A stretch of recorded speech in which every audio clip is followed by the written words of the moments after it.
종려주일, 생소한 단어일 수 있으실 겁니다. 이 종려나무라는 열대 지역의 야자나무를 뜻하는 단어인데, 이 야자나무, 종려나무에서 기인한 단어로 우리가 기념해서 오늘 종려주일을 맞이하고 있습니다. 특별히 2000년 전에 예수님이 십자가에서 죽으시던 그 주간, 예루살렘에 입성하시면서 많은 사람들이 종려나무 가지를 흔들며 예수님을 영접한 날을 우리가 기념하기 위해서 오늘을 종려주일이라 이름하여 기념하고 있습니다. 구약 성경에서도 이 종려나무는 굉장히 특별한 의미가 있었습니다. 출애굽기 15장 27절에도 보면 이스라엘 백성들이 가나안 땅을 향해 가면서 애굽을 탈출하여 광야를 지날 때에 물이 너무나 귀했습니다. 사막 광야에 물이 없어서 물이 떨어져서 목이 마른 상태였습니다. 그때 하나님께서 인도하셨던 곳이 엘림이라는 지역인데, 그곳에는 물샘 10들과 종려나무 70그루가 있는지라 거기서 그들이 그 물 곁에 장막을 지니라.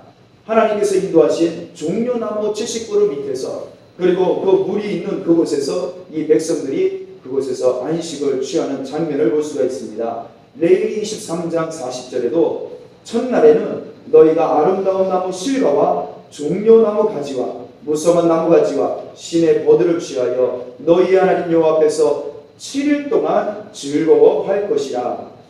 하나님 앞에서 기뻐하고 찬송하고 기쁨을 나눌 때 어디서 해야 되느냐, 어떻게 해야 되느냐, 종려나무 가지를 꺾어다가 가지고 와서 하나님 앞에서 즐겁게 기쁨을 나누라는 것입니다.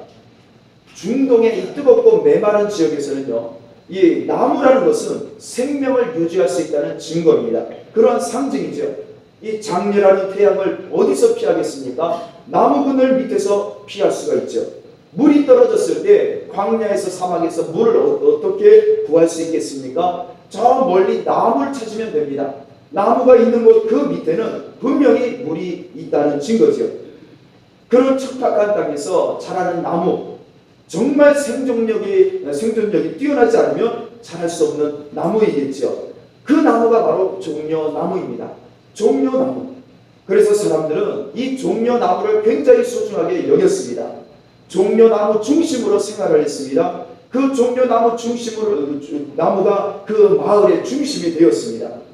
하나님을 찬양할 때도 이 종려나무 가지를 꺾어다가 하나님께 흔들며 찬양하고 기쁨을 나누었습니다. 왜냐하면 이 종려나무는 생명을 상징하는 나무이기 때문입니다. 쉼을 상징하는 나무입니다. 이 종려나무는 하나님을 찬양하는 상징입니다.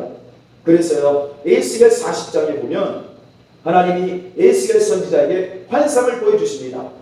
하나님의 성전, 아름다운 하나님의 완성된 하나님 나라의 모형을 하나님 나라를 보여주시는데, 하나님의 성전의 그 벽면에 보니까 그림이 그려져 있습니다. 어떤 그림이 그려져 있었을까요? 바로 이 종려나무가 그려져 있었던 것입니다. 이것을 에스겔 40장의 환상으로 하나님이 에스겔에게 보여주십니다. 여러분, 구원받은 자들의 모습은 무엇이냐? 바로 이 종려나무 가지, 생존력의 생명력이 뛰어난 생명의 상징인 이 종려나무 가지를 꺾어다가 흔들면서 그 나무 밑에서 쉬면서 하나님을 찬송하는 모습, 이것이 구원받은 자들의 모습인 것입니다. 그래서요, 요한계시록 7장에도 보면 이 종려나무 가지가 또 등장합니다. 마지막 날 구원받은 하나님의 백성들의 모습이 어떤 모습이냐? 이 일 후에 보니 각 나라와 족속과 백성과 방언에서 아무라도 능히 셀 수 없는 큰 무리가 흰옷을 입고 손에 종려 가지를 들고 보좌 앞과 어린 양 앞에 서서 큰 소리로 하나님과 어린 양 예수님을 찬송합니다. 뭐라고 하느냐? 종려나무 가지를 흔들면서 찬송하는 겁니다. 우리의 구원하심이 보좌에 앉으신 우리 하나님과 어린 양에게 있도다. 이러한 찬양의 가사를 종려나무 가지를 흔들면서 하나님과 어린 양 예수님을 찬송하는 장면이 기록되어 있습니다. 우리가 마지막 날 이 세상 떠나서 하나님 나라에 들어가서 우리가 어떤 찬송의 모습을 할 것이냐? 바로 이 모습이라는 거죠. 종려나무가지, 생명의 상징인 이 나무가지를 들고 하나님과 어린 양 예수 앞에서 마음껏 찬송을 한다는 것입니다. 이것이 구원받은 자들의 모습입니다.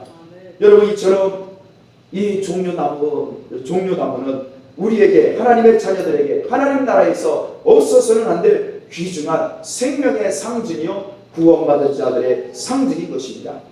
예수님이 지금 예루살렘에 입성하시는 장면이 기록되어 있습니다.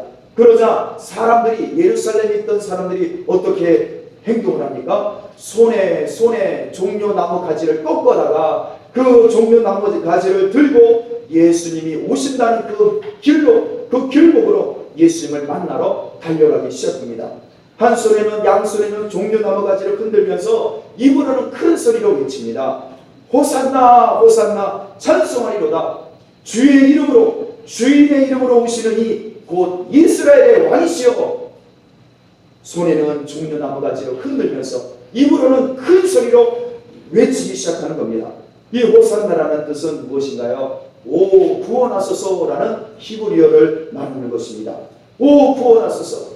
예수님을 향해서 호산나 외친다는 것은 나를 고쳐달라는 것입니다. 나를 치료해달라는 겁니다. 나를 구원해달라는 것입니다. 나의 이 몹쓸 저주에서 나를 건져달라는 외침인 겁니다. 예수님을 향해 구원해달라고 합니다. 또 예수님을 향해서 주인이라고 고백합니다. 주님은 나의 인생의 주인이십니다. 당신은 내 인생의 왕이요 당신은 나의 인생의 주인이십니다. 당신은 이스라엘의 왕으로 오시는 분이십니다. 찬송 받으실 만합니다. 라고 수많은 사람들이 예수님을 향해 종려나무 가지를 흔들면서 예수님을 찬송하고 부르짖습니다. 여러분, 사람들은요 예수님을 왕으로 인정했다는 것입니다. 사람들은 예수님을 자신의 인생의 주인으로 인정했다는 것입니다.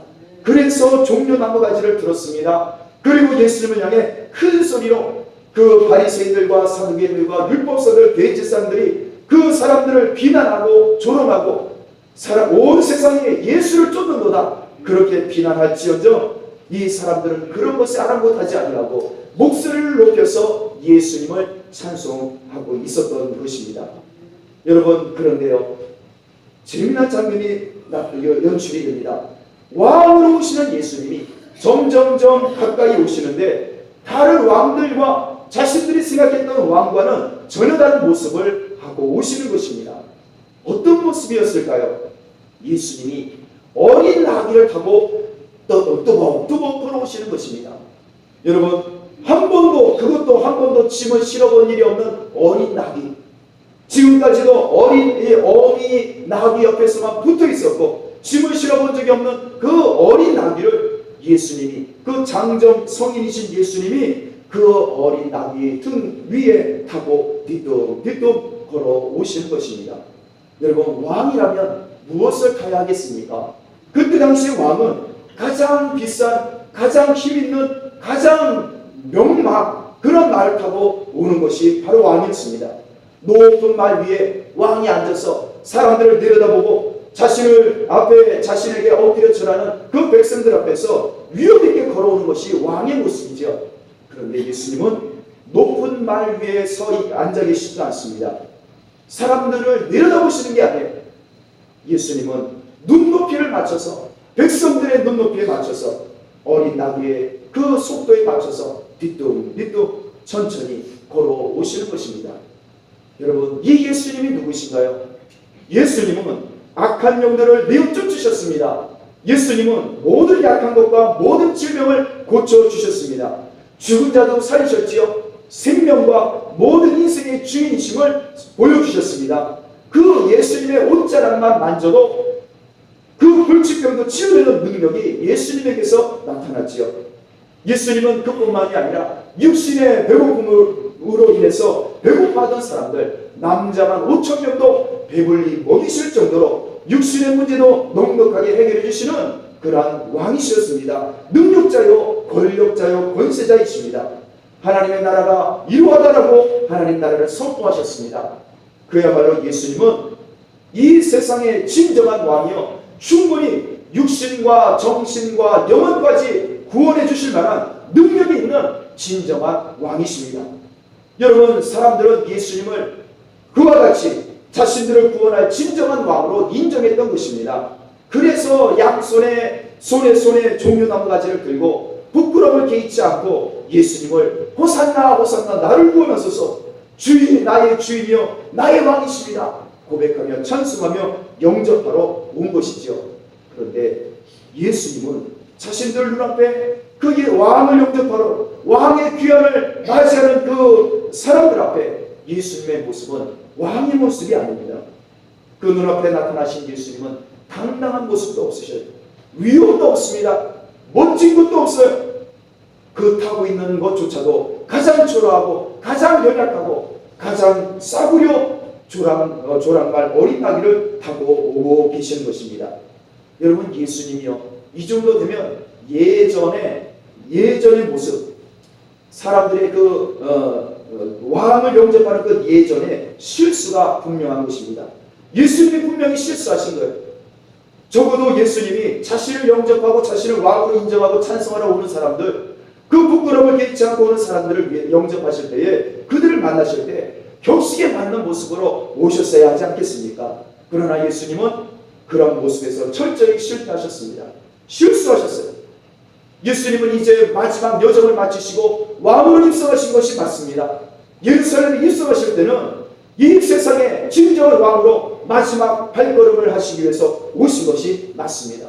그러면 적어도 그때 당시에, 아니 지금 같으면 우리나라의 아라비아는 좀 멀어서 못한다 할지라도 그 아라비아 반도가 옆에 있는데 그 말 중에 그 세상에서 제일 중요한 좋은 말이 아라비아 사람 말이라고 하는데, 그 아라비아 말 좀 흰말 좀 타고 오시면 좀 비밀스러워 오시면 얼마나 좋습니까? 그 예수님 그런 정도의 예의가 안 갖추세요. 그 정도의 성의도 없으신 거예요.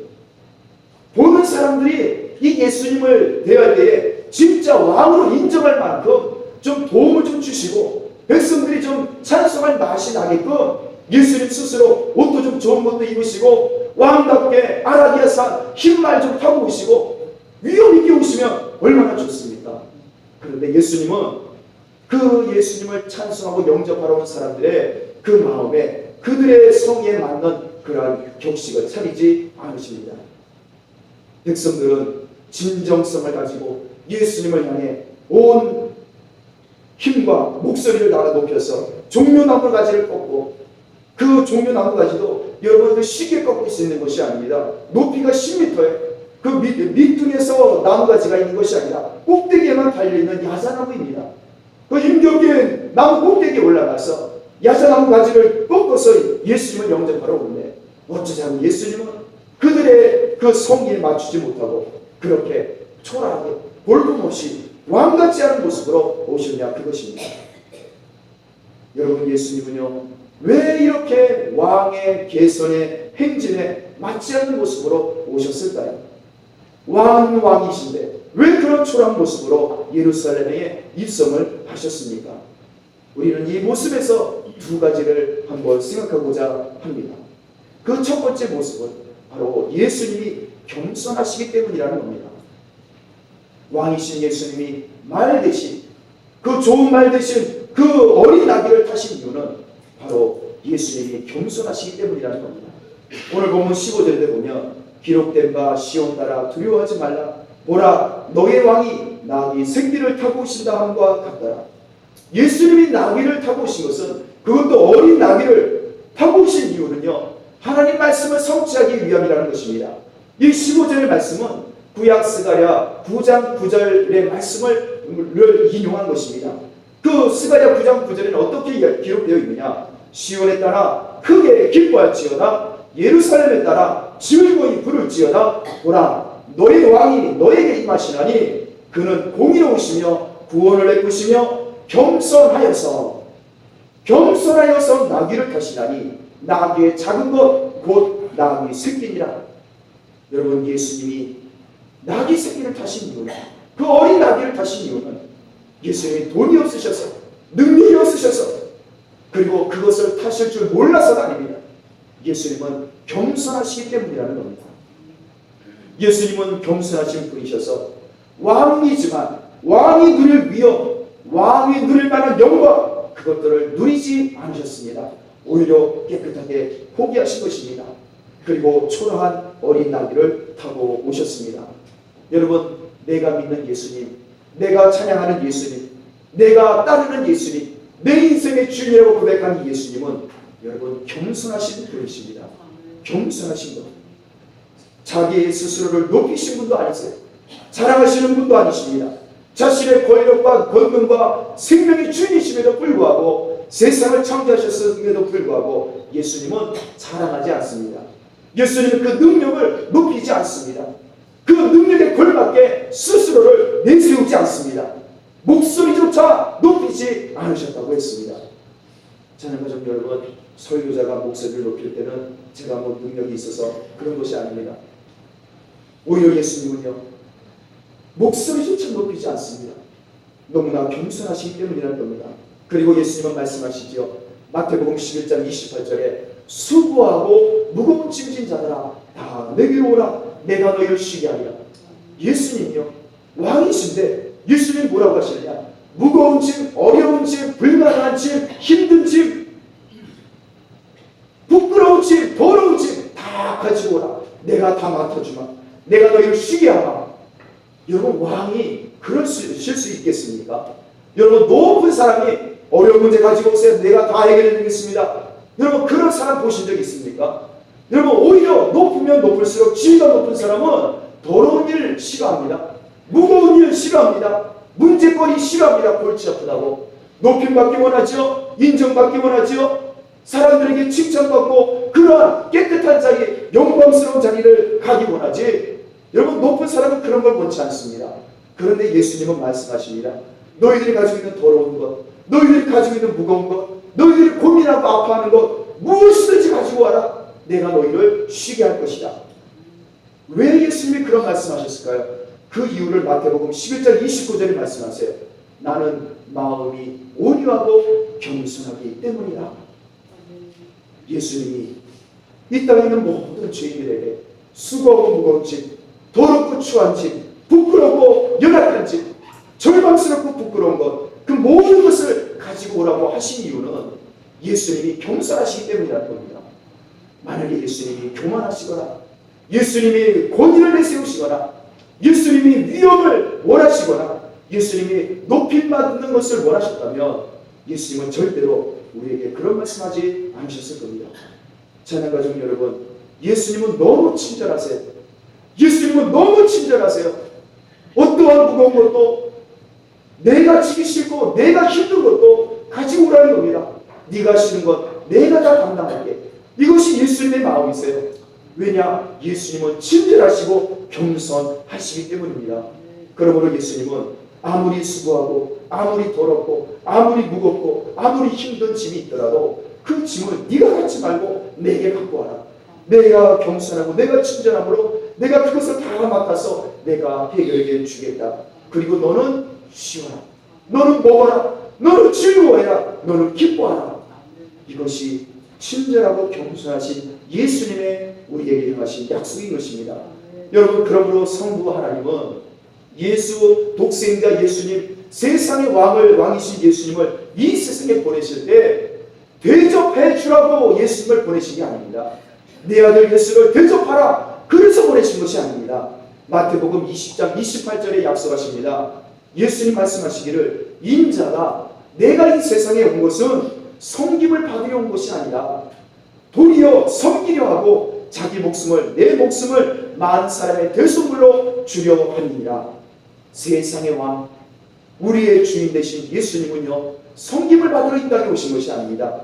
오히려 나를 섬기러 오신 겁니다. 오히려 죄인들을 섬기러 오신 것입니다. 오히려 마귀의 진노의 자녀로 살고 있는, 어둠 속에 여전히 살고 있는 자들을 구원하고 위로하고 살리고 그들을 섬기기 위해서 예수님이 이 땅에 오신 것입니다.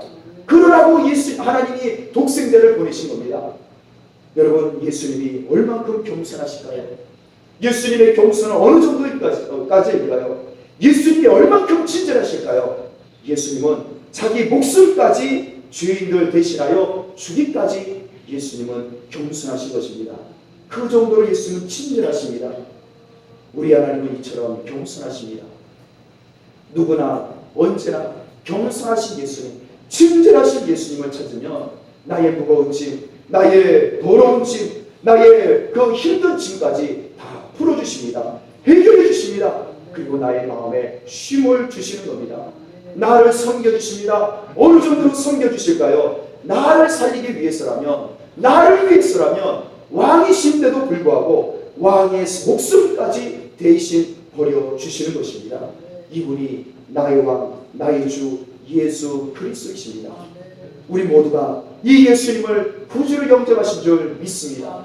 이 예수님을 내 인생의 주인으로 믿고 따르고 가시는 줄 믿습니다. 이분을 왕으로 고백하며 찬송하시는 줄 믿습니다. 그래서 겸손하신 예수님, 말도 있고 좋은 것도 많이 있지만 백성들과 함께 걷고 그들과 함께 눈높이를 맞추고 그들과 어울리기 위해 늘 두벅두벅 초라한 어린 나귀를 타고 뒤에선 행진을 하시는 것입니다. 여러분, 그런데요, 나중에 밝혀지는 이야기지만 이때 양손에 호산나 종려나무 가지를 들고 찬송하던 이 백성들, 그 제자들의 마음은요, 이 겸손하신 친절하신 예수님과 같지 않았다는 사실입니다. 이들의 마음은요, 입술로는 호산나 구원하소서, 입술로는 찬송하고 종려나무 가지를 들고 예수님을 왕으로 인정한다고 했지만 그들의 마음엔 본심이 아니었습니다. 그들의 마음은 겸손이 아니라 마음이 높아져 있다는 사실이죠. 여러분, 왜 그랬습니까? 예수님이 이제 예루살렘에 들어오셨습니다. 그것은 이제 예수님이 지금까지 보여주셨던 그 놀라운 능력, 그 놀라운 권세, 그것으로 침략국, 점령국, 로마 제국을 쫓아내고 이 나라를 회복시키시고 해방을 주실 것이다. 이렇게 사람들은 생각하고 있었습니다. 예수님이 초대 왕이 되시면 어떻게 될까요? 3년 반 동안 예수님을 쫓아다녔던 12제자들은 어떻게 되겠습니까? 한 자리씩 하는 거죠. 장관이 되고 총리가 되고 예수님 양옆에서 좌의정, 영의정, 우의정이 되지 않겠습니까? 12제자들은 그것 때문에 기쁜 겁니다. 야, 이제 고생 끝이다. 동지, 이 나라를 위해서 우리가 3년만 동안 고생하지 않았는가? 동지여, 조금만 고생합시다. 그동안 수고 많았어. 여러분, 이 마음으로 이 제자들은 예수님을 찬송하고 있습니다. 백성들도 마찬가지입니다. 이제 예수님이 예루살렘에 입성하셨으니, 빌라도 총독이 있는, 로마 제국 총독이 있는 예루살렘에 입성하셨으니 우리나라는 이제 독립이요 하나님 나라가 완성이 되었구나. 백성들은 들떠 있는 겁니다. 제자들은 들떠 있습니다. 그래서 예수님을 떠나지 않는 거예요. 그래서 예수님을 찬송하고 있는 겁니다. 그래서 자기 옷이 아깝지 않아요. 자기 겉옷을 벗어서 예수님 걸어가시는 그 발자취에 깔아서 예수님 밟고 가세요. 그 이 귀한 왕이 되시는 예수님 발이 이렇게 흙을 밟았어야 되겠습니까? 예수님이 종려나무 가지를 밟으세요. 어디 귀하신 예수님이, 왕이 되신 예수님이 이렇게 가시면 되겠습니까? 목소리가 아깝지 않은 거예요. 자기 옷과 종려나무 가지가 아깝지 않습니다. 왜 그렇습니까? 자기 유익이 되기 때문이에요. 나에게 유익이 되기 때문에 옷도 깔고 종려나무 가지도 깔고 목소리를 높여서 예수님을 찬송한 것입니다. 찬양가족 여러분, 우리가 찬송하고 우리가 예배하는 목적이 무엇인가요? 이 제자들처럼 예수님이 수단이 되어서 예수님 때문에 내 인생 한 자리 좀 해보고 예수님 때문에 내가 좀 잘 돼보고 내가 이 세상의 무기 영광, 세상 영광, 인간의 영광을 얻는 것, 여러분 그것인가요? 여러분, 예수님은 겸손하셔서 초라하게 걸어가시는데, 왕으로서 가시는데 백성들과 제자들의 마음은 그 마음이 아니었다는 겁니다. 그래서 예수님이요, 종려나무 이 가지의 찬송을 환송을 받으시고 곧 예수님 말씀하시죠. 너희들이 나를 곧 은 30에 돈을 받고 나를 팔 것이다. 너희들이 나를 배신할 것이다. 나는 십자가에서 죽을 것이다. 이 말씀을 했을 때에 제자들은요 다 도망갑니다. 예수님이 군병들에게 잡히시자 어떻게 합니까? 제자들이요 예수님을 버리고 다 떠나갑니다. 그렇게 호산나 구원하소서, 나의 주인, 나의 왕 고백했던 이 백성들이, 제자들이 한 명도 남김없이 다 도망갑니다. 은을 30을 팔고 예수님을 돈을 받고 판 제자도 있었습니다. 예수님을 모른다고 3번이나 예수님을 저주한 제자들까지 나왔습니다. 왜 그랬습니까? 자기 유익이 안 되기 때문이죠. 그들은 항변했을 겁니다. 로마 군병들의 칼과 그 채찍이 무서워서 그랬습니다. 그때 너무 무서워서 그랬어요. 잘못 판단했어요. 용서해 주세요. 여러분, 사실은 실제로는 그게 아니에요. 무서워서 그랬던 게 아니에요. 자기에게 도움이 안 돼서 그랬던 겁니다. 나에게 유익이 안 되니까 예수님을 팔아버린 거예요. 예수님을 떠난 거예요. 며칠 전만 해도 종려나무 가지를 들었던 이유는 예수님이 나에게 유익이 될 것이고 내 인생에 도움이 될 것이기 때문에 예수님을 찬송했지만, 이제 예수님이 나에게 더 이상 도움이 되지 않자, 아무런 유익이 되지 않은 것을 확인하고 예수님을 버리기 시작한 겁니다. 12제자들 한 명도 남지 않았습니다. 찬양가족 여러분, 신앙생활이 무엇인가요? 예수님이 왜 왕으로서 어린 나귀를 타고 오셨을까요? 여러분, 그는 겸손하기 때문에 오셨습니다. 겸손하다는 것은 무엇일까요? 자기 유익을 구하는 게 아닙니다. 겸손하다는 것은요, 자기를 기쁘게 하는 게 아니에요. 로마서 15장 3절에 그러므로 이렇게 사도 바울은 고백하죠. 그리스도는 자기를 기쁘게 하지 않으셨도다. 그러므로 우리는 나를 기쁘게 하는 것이 아니라 남을 기쁘게 해야 된다. 이것이 로마서를 종결하면서 마지막 로마서를 마치면서 그가 내렸던 결론인 것입니다. 내가 왕이신 예수를 믿고 예수님이 내 인생의 주인이라고 고백하는 이 고백의 삶은 무엇일까요? 여러분, 그것은 내 유익을 구하는 게 아닙니다. 남의 유익, 형제자매들의 유익, 남을 기쁘게 하고 이웃을 기쁘게 하고 우리 형제자매, 앞뒤에 영향도 있는 형제자매를 기쁘게 하는 것, 여러분, 이것이 진정으로 겸손하신 예수님을 믿고 따라가는 진정한 그리스도인의 모습입니다. 예수님은 이 모습을 보여주기 위하여 겸손하게 어린 나귀를 타고 왕이심에도 불구하고 예루살렘에 입성하신 겁니다. 마지막으로 예수님이 그 왕의 개선 장면이 왜 이렇게 초라한 모습일까? 그 두 번째 우리에게 던져주시는 의미는 이제 네 차례다 라는 것을 보여주시기 위함입니다. 이제 네 차례다. 여러분, 예수님이요, 이 어린 나귀를 타고 올라가시던 모습과 그 이전과 이 이후의 모습이 달라진 모습이 하나 있습니다. 이전까지는 몸소 실천하세요. 이전까지는 솔선수범하세요. 누구에게 시키거나 누구에게 강요하지 않습니다. 절대로 강요하지 않으셨어요. 그런데 이 사건 이후로는 예수님이 명령하십니다. 이제 너희도 하라. 이제 너희가 해라. 그것이 무엇이냐? 바로 기도라는 것입니다. 기도. 여러분, 예수님은요, 이 어린 나귀를 타고 가기 전까지는 예수님이 밤마다 산에 올라가 기도하시죠. 그 피곤하게도 하루 종일 수만 명이 치료해 주세요, 고쳐주세요, 악한 영과 싸우고 그 연약한 자들을 치료해 주시고 안수기도 해주시고 수만 명의 사람들이 시달립니다. 얼마나 피곤하시겠습니까? 그런데도 밤에는 쉬러 편안한 집에 가지 않습니다. 산에 올라가 기도하시죠. 아침이 되기까지 기도하시는 거예요. 그리고 새벽이 되면 어떻게 하십니까? 새벽마다 그 한적한 곳에 가셔서 기도에 힘을 쓰십니다.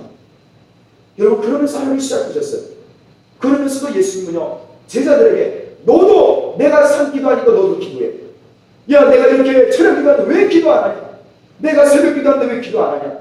예수님 그런 말씀을 기록된 모습이 없습니다. 다시 말하면 예수님은 제자들이 배를 타고 갈지언정, 제자들을 먼저 갈릴리 건너로 먼저 편하게 가게 하실지언정, 예수님은 홀로 기도하세요. 항상 홀로 기도하셨어요. 모든 기도의 짐을 혼자 맡아서, 그 기도의 짐을 맡아서 혼자 기도하셨다는 겁니다. 밤이건 새벽이건 철야건. 그런데 재미난 장면은 이 예수님이 어린 나귀를 타고 예루살렘에 들어가시고 이제 십자가에서 죽기 며칠 남지 않은 이 상황, 예수님이 어떻게 하시느냐? 예수님이 제자들에게 명령하십니다. 너희가 시험에 들지 않게 깨어 기도하라. 마음에는 원이로되 육신이 약하구나. 너희는 이제는 시험에 들지 않도록 깨어서 기도하라. 여러분, 이것은요, 깨어 있으라 그리고 기도하라, 이 두 가지의 명령을 말씀하실 겁니다. 이전까지는 제자들이 편안하게 잠을 자고 편안하게 있어도 예수님 말씀 안 하셨어요. 본인이 기도의 짐을 지셨어요. 본인이 기도하셨어요. 제자들이 기도할 때 대신 기도하십니다.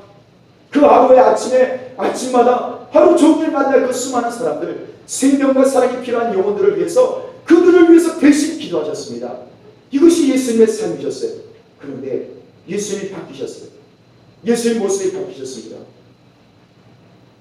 예수님이 죽기 바로 전날 밤 제회 만찬을 드시고 제자를 바꾸고 겟세마네 동산에 올라가셔서 그곳에서 기도하실 때에 제자들에게 명령하시는 거예요.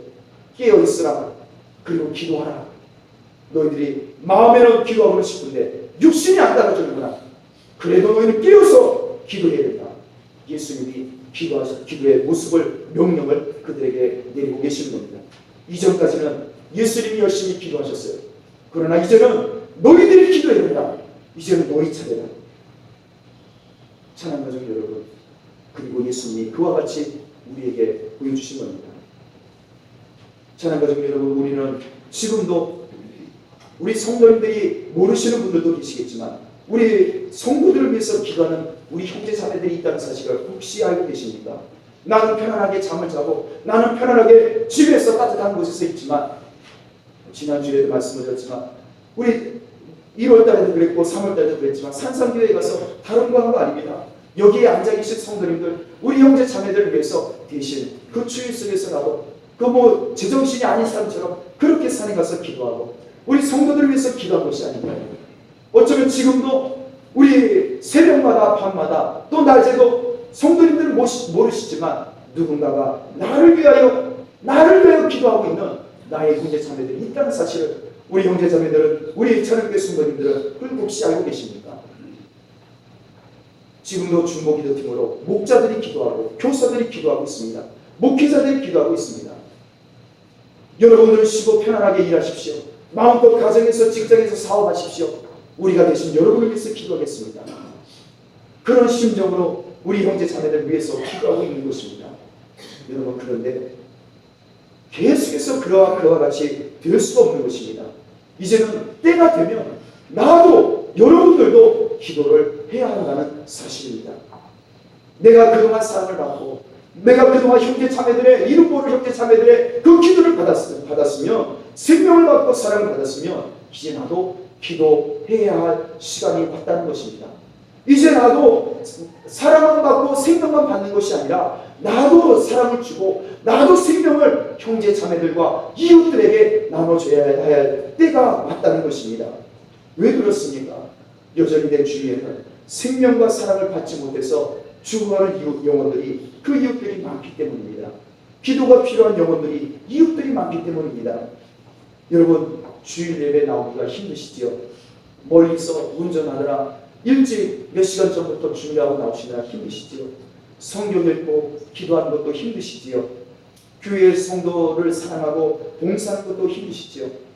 여러분, 사실 이 모든 것들은요, 시간이 남아서 하는 것은 그런 분들은 없습니다. 여러분 보십시오. 종료주일에 죄인들 위해서, 또 나를 위해서 모든 것을 포기하고 십자가를 지시고 죽기까지 예루살렘에 그 어린 나귀를 타시고 겸손하게 가시는 예수님을 우리는 생각해 보셔야 합니다. 여러분, 언제까지 내가 예수님을 홀로 기도하게 만들어야 되겠습니까? 언제까지 내가 예수님 홀로 그 십자가 홀로 혼자 지고 가시라고, 죽으시라고 버려두고 예수님을 그 십자가 죽으실 때 나 몰라라 하고 도망을 가야 하겠습니까? 그저 예수님 영광만 기웃거리고 그저 예수님 때문에 내가 어떻게 하면 부귀영화를 누릴까, 그 생각만 한다면, 여러분, 예수님 때문에 받는 고난을 외면한다면 우리가 어떻게 예수님을 믿고 따라간다 할 수 있겠습니까? 예수님은 분명히 우리에게 약속하십니다. 나를 믿느냐? 그러면 너는 분명히 내가 한 일을 할 것이다. 내가 한 일보다도 큰 일을 할 것이다.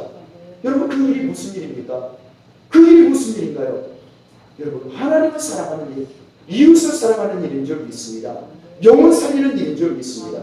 여러분, 그러므로 초대교회 성도들은 사도행전에 보면 이 성도들은요, 자신들의 유익을 포기합니다. 자신들의 기쁨을 포기해요.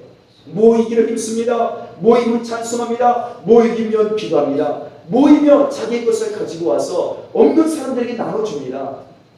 신뢰와 노래와 찬미로 하나님을 기쁘게 합니다. 형제자매를 공개하고 손대접하기를 힘씁니다. 여러분, 이것이 진정한 그리스도의 교회요, 하나님 나라의 모습인 것입니다. 여러분, 이 말씀을 드린다고 그렇다고 내가 지금 직장을 사직하고 사업장 때려치고 교회에 들어와 살아야 되는가, 그 말씀을 드리는 것이 아니죠. 당연히 직장과 사업장과 가정에서 하나님을 사랑하고 이웃 사랑하는 일에 힘쓰시고 실천하셔야 되죠. 중요한 것은 내 삶 속에서, 내 인생 가운데 우선순위가 무엇이냐, 이것을 생각해 보셔야 하는 겁니다.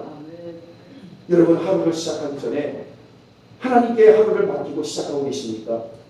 여러분 일을 하기 전에, 여러분 가게문을 열기 전에 하나님 말씀을 읽고 하나님께 기도하고 시작하고 계십니까? 여러분 출근하는 그 혼자 간 출근길에 혹시 성경을 읽으면서 가고 계십니까? 오늘 하루도 하나님 영광 위에 살게 해달라고 그 고백으로 시작하고 계십니까? 오늘 하루도 내 형제 자매들, 교회 형 성도들 위해 우리 오늘 하루 만날 저 수많은 강동구, 성파구, 광진구, 경기도 영혼들을 위해 내가 저들을 기쁘게 하는 봉사하고 희생하는 삶을 살게 해달라고 기도하면서 하루를 시작하고 계십니까? 아니면 바빠서 못했습니다. 너무너무 바빠서 생략합니다. 하나님 아시지요? 하나님 저 바쁜 거 아시지요? 그렇게 하루를 시작하고 계시지 않습니다. 여러분 육신이 바빠서 영성생활을 안 하신다는 거예요. 못 하시겠다는 거예요. 여러분 그것은 육신의 삶이지 영성의 삶이 아니에요. 성령을 쫓는 삶이 아닙니다. 바빠서 못했습니다. 여러분 핑계할 수가 없는 거예요. 하나님 앞에. 로마서 8장 5절 말씀대로 그 육신의 생각이요 멸망의 생각입니다. 절대로 성령을 쫓는 삶이 아니에요. 바쁘면 더 기도하셔야죠. 바쁘면 더 하나님 말씀을 붙드셔야죠. 바쁠수록 더 형제자매를 돌아보셔야죠. 바쁠수록 이웃을 위해 내 생명을 드리셔야죠. 이게 성령의 삶이요 예수님의 삶이요 예수님의 제자의 삶이지. 여러분 바빠서 기도 못합니다. 바빠서 성경 공부 못합니다. 바빠서 예배 못 드리겠어요. 바빠서 성경 못 읽겠어요. 바빠서 이웃사랑 못하겠어요. 그것은 결국은 내 유익에 손해가 된다는 거 아닌가요? 종려나무까지 들고 입술로 호산나 찬송하는데 예수님 십자가 지고 가시자 모두 다 도망가고 예수님 저주고 떠났던 그 사람들과 내가 무슨 다른 게 뭐가 있습니까? 여러분 정말 하나님 사랑이 우선순위가 되시나요? 이웃사랑이 정말 우선순위이신가요? 그러면 이웃사랑을 위해서 하나님 사랑 때문에 혹시 직장을 포기해 보신 적 있습니까? 하나님 사랑하기 위해서 내 직장이나 돈을 포기해 보신 적이 있으세요? 이웃을 사랑하기 위해서 내 가족이나 내 집을 포기해 보신 적 있습니까? 여러분 이 성령에 기록된 사람들, 이 사람들은 전부 다 그런 사람들이에요. 하나님 사랑을 위해서, 이웃 사랑을 위해서 자기를 포기한 사람들. 아브라함을 보세요. 하나님 명령하시죠. 네 고향을 떠나라, 집을 떠나라, 부모를 떠나라, 친척과 친구들을 떠나서 내가 명령한 곳으로 가라. 예 하나님. 그 사람이 아브라함이에요. 네 아들까지도 내게 바쳐라. 예 하나님. 네가 네 아들보다 나를 사랑하고 이제야 내가 알았다. 이 사람이 아브라함이에요. 다윗이요.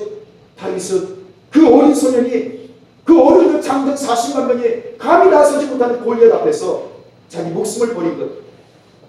하나님 나라를 살리기 위해, 하나님의 영광을 위해, 하나님의 이름 모독하는 저 골리앗을 대적하기 위해, 그리고 그 백성들을 살리기 위해 자기 목숨을 바쳤던 사람이 다윗입니다. 다니엘이요 얼마나 바빴습니까? 국무총리가. 그런데 그는 하루에 3번을 기도합니다. 그것도 집으로 들어가요. 예루살렘을 향한 창문을 열어요. 무릎을 꿇고 그곳을 향해 망해버린 하나님 나라, 망해버린 하나님의 성전을 향해 다시 회복하게 해달라고 목숨을 걸고 국무총리보다 더 중요하다는 거예요. 하나님의 교회를 위해서 하루 3번씩 기도했던 사람, 그가 국무총리 다니엘 아닙니까? 아닌가요? 그러자 하나님이 그에게 10배나 나온 지혜를 주신 것 아니겠습니까? 여러분 바빠서 기도를 못하고 계십니까? 바빠서 성경 못 읽습니까? 바빠서 교회 봉사 못하고 형제자매 이웃을 사랑 못하나요? 그건 내 유익 때문이라는 거예요. 내 유익 때문에. 여러분 놀라운 우리 기독교의 역사의 중에 한 가지만 더 말씀을 드리고 마치고자 합니다. 여러분 목회자 성이 아시죠? 가운. 요즘은 장로교회도 거의 다 목사 가운을 안 입으시는 목사님들 계시는데, 여러분 아마 대체로 현대화하는 예배를 위해서 목사님들이 양복을 입고 그냥 그 가운이 구식이기 때문에 안 입습니다라고 하는 분들도 계세요. 여러분 목사 가운은요 단순히 구식이거나 근대 여겨서 안 입는 게 아닙니다. 그 이유를 모르는 분들이 너무 많아요. 목사 가운 때문에 환영당한 사람이 있어요. 목사 가운 안 입겠다고, 입으면 안 된다고 외쳤다가 환영당한 사람이 있어요. 1555년 2월 9일에 영국의 존 후퍼라는 목사님이에요.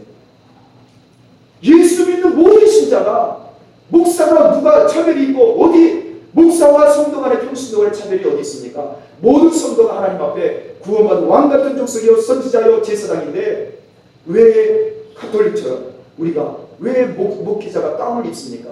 그거는 사제주의입니다. 입어서는 안 됩니다. 성서적이지가 않습니다. 성경을 읽다가 이 존 후프라는 목사님이 그걸 발견해요. 목사와 평신도가 무슨 구분이 있습니까? 여러분, 목사는요 사제가 아니에요. 가운을 입고 특별히 평신도와 집사님들과 저와 다릅니다, 이러한 권위를 내세울 그런 이유가 하나도 없습니다. 사제가 아니에요. 그건 성서적이지가 않습니다. 목회자는 성도를 섬기는 종이에요. 예수님처럼 섬기로우신 예수님도 왕 계신 예수님도 섬기셨는데 목회자가 무슨 왕인가요? 무슨 사제인가요? 그래서 그 존 후포 목사가 이것은 성서적이지 않습니다. 목사 가운 입으면 안 됩니다. 이걸 외쳤습니다. 그러자 그때 영국의 왕이었던 피의 여왕이었던 아주 혹독하고 잔인했던 그 여왕 메리 여왕이 존 후포 목사를 그를 화염대에 올려서 장작더미를 야금야금 많이 한꺼번에 활과 태운 게 아니라 천천히 고통스럽게 가장 고통을 당하면 죽으라고 그렇게 화형시켜서 순교를 당합니다. 여러분, 목사 가운 하나 때문에 목숨을 잃었어요. 여러분, 목사 가운 입으면 뭐 어떻습니까? 여러분, 왕의 말에 순종하고 그냥 목사 가운 입으나 안 입으나 무슨 차이입니까? 왕이 하라는 대로 시키면 어떻습니까? 그 왕도 하나님을 섬기는 사람이었는데 여러분, 그런데 왜 그가 순교를 당합니까? 왜 목숨을 겁니까? 왜 자기 유익 옷만 한 번만 입으면 끝인데 왜 안 입습니까? 다른 것은 다 순종이고 그것은 하나님 말씀에 위배되기 때문에 하나님의 뜻이 아니기 때문에 그리스도를 따르는 일이 아니기 때문에 따를 수 없습니다. 자기 유익을 보입니다. 살 수도 있었고 옷 한 번만 입는 게 뭐가 어렵다고. 여러분, 성경을 실천하다가 여러분 혹시 손해본 적 있으십니까? 예수님 말씀을 따라가다가 혹시 탄압받고 감옥가고 채찍 맞아본 경험이 있습니까? 우리는 내 유익을 위해 예수님을 따르고 믿는 거지 예수님 때문에 손해보려고 안 해요. 바빠서 성경 못 읽습니다. 바빠서 성경 공부 못하고요. 바빠서 봉사 못하고요. 이웃사랑 못합니다.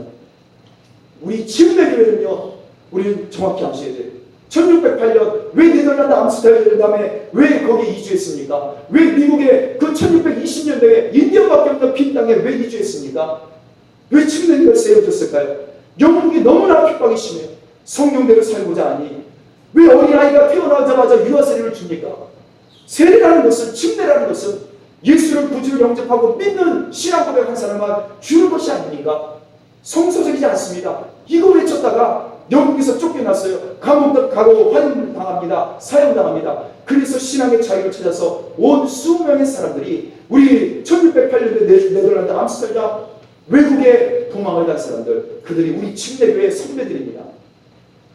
그들이 미국으로 건너가서 아메리카 땅을 개척한 지금 세계를 제패한 미국의 선조들이 우리 침례교 조상들. 여러분, 예수님 때문에 예수님을 믿고 예수님을 따르기 위해서 정말 예수 왕으로 주님을 섬기면서 손해 좀 보고 계십니까? 예수님 때문에 손해 보고 갔다고 혹시 예수님을 피하고 계시지 않습니까?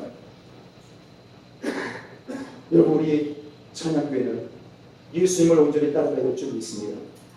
찬양가족 여러분, 예수님을 믿고 예수님을 따르면 반드시 약속하십니다. 겸손하신 예수님, 나를 치료하시고 생명 주시고 나에게 복을 주시고 모든 영원한 생명 주시는 예수님, 나의 그 약속을 반드시 이루실 겁니다. 반드시 주십니다. 여러분, 여기에 머물면 안 됩니다. 나도 예수님처럼 겸손해야 합니다. 겸손이라는 것은 하나님을 사랑하고 이웃을 사랑하는 것이 나의 가치관의 우선순위라는 겁니다. 찬양가족 여러분, 이제는 내 차례입니다. 내가 그동안 나를 위해서 기도해준 형제자매들, 믿음의 선배들, 그들의 기도와 그들의 사랑 때문에 내가 이제 이렇게 복을 받고 생명을 누렸으면 이제 내가 기도해야 됩니다. 여전히 내가 기도 안 하고 여전히 내가 이루지 않고 여전히 내 유익과 육신을 쫓아간다면 나는 예수님을 배신하는 제자들이요, 예수님을 저주하는 자와 다를 바가 없습니다. 오늘부터 기도하시기 바랍니다. 이제 기도하십시오. 이제 내 영혼을 깨우십시오. 잠자는 자리에서 깨어서 기도하십시오. 하나님 말씀을 읽으십시오. 형제 자매를 위해서 이제 봉사하십시오. 제가 이 한 가지 하나 더 말씀을 드리겠습니다. 작년부터 우리 실행위원회에서 요청한 것이 있는데 그거 중에 하나가 무엇이냐? 주차 봉사할 사람이 없습니다. 작년부터 요청을 했어요. 그런데 아무리 봐도 부탁을 드릴 분이 없는 거예요.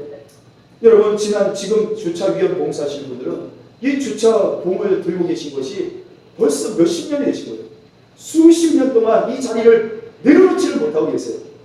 저는 분명히 하나님께 이 문제 때문에 기도합니다. 하나님, 우리나라 대통령을 지낸 이명박 전 대통령은 주차장 교회에서 주차봉 들고 있다가 하나님 대통령 시켜주셨는데 우리 찬양교 성도님들 주차위원 수십 년 하신 분들 하나님 대통령이 아니더라도 구청장이라도 뭔가 좀 복을 주셔야 되지 않습니까?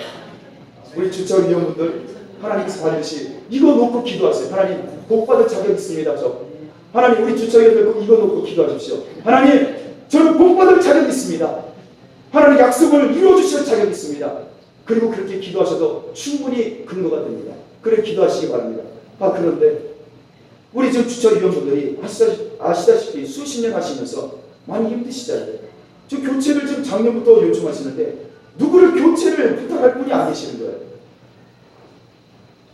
아직까지도 없습니다. 그 외에도 성가대로 또 재정부로 여러 가지로 지금 36년을 봉사하신 우리 성도님들을 대신해서 누군가가 그 일을 대신 맡아주셔야 되는데 봉사하시고 또 그것을 맡아주실 만한 분이 안 계신 거예요. 제가 부탁을 못 드리겠어요. 기도만 하고 있습니다. 그런데 하나님이 응답을 주셨어요. 어떤 응답을 주셨느냐? 그런데 제가 차마 그 형제에게는 도움을 요청을 못하겠어요. 누구냐면 우리 박지훈 어린이입니다. 이제 돌진한 박지훈. 이 어린애가요 교회만 오면 뭘 갖고 있어요?